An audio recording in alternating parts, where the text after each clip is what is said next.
Kaixo kazetaguneko lagunak. Gaurko bideoan, bideokonferentzia bidezko ikastaro batean nola izena eman erakutsiko dizuegu. Baita ikastaroa egiteko bideokonferentzia plataforman nola sartu ere. Has gaitezen. Hasteko, hurrengo ikastaroak erlaitzean klik egingo dugu bideokonferentzia bidez zer ikastaro dauden planifikatuta jakiteko. Horretarako, ikastaro mota iragazkia erabiliko dugu. Ikusten duzuenez, planifikatutako bideokonferentzia bidezko ikastaroen zerrenda agertzen zaigu, eta zein ikastarok dituzten plaza libreak eta zeinek ez adierazten digu. Inskripzio zuzen egiteko, inskribatu botoi urdinain klik egingo dugu. Ondoren, gune pertsonalera sartzeko pantaila agertuko zaigu, eta gure erabiltzailea eta pasahitza jarri behar ditugula adieraziko digu. Egiaztagiriak idatzi ondoren, plangintzako eta harremanetarako datu guztiak zuzenak direla egiaztatuko dugu eta onartu sakatuko dugu. Azkenik, gure izen ematea behar bezala egin bada, jakinarazpen bat jasoko dugu gure posta elektronikora. Ikastaroan izena eman ondoren, ikastaroa egitea besterik ez zaigu geratzen. Horretarako, ikastaroa egiten den bideokonferentzia plataforman sartu beharko dugu.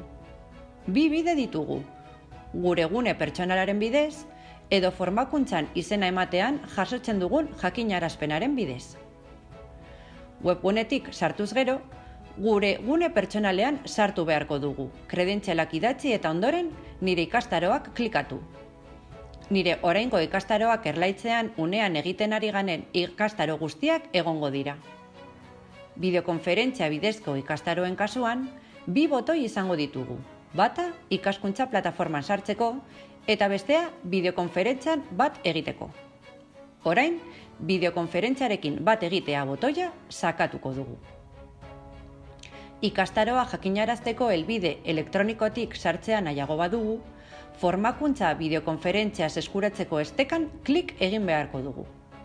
Garrantzitsua, prestakuntza Apple ordenagailu edo gailu baten bidez egin behar baduzu, ezingo duzu Safari nabigatzailea erabili.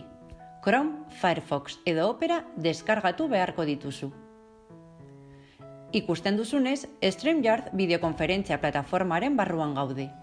Baliteke, mezutxo bat agertzea erabilera baldintzak onartzeko eskatuz. Hala bada, arazorik gabe onartuko dugu.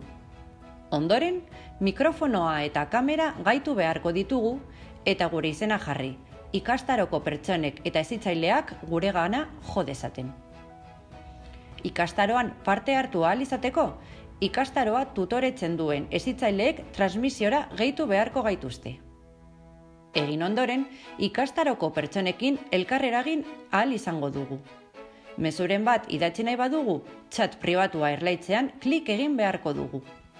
Behin formakuntza amaituta, bideokonferentzien plataformatik irten besterik ez dugu egin beharko. Oso erraza. Espero dugu kazetagunearen bideo lagungarria izatea. Agur bero bat!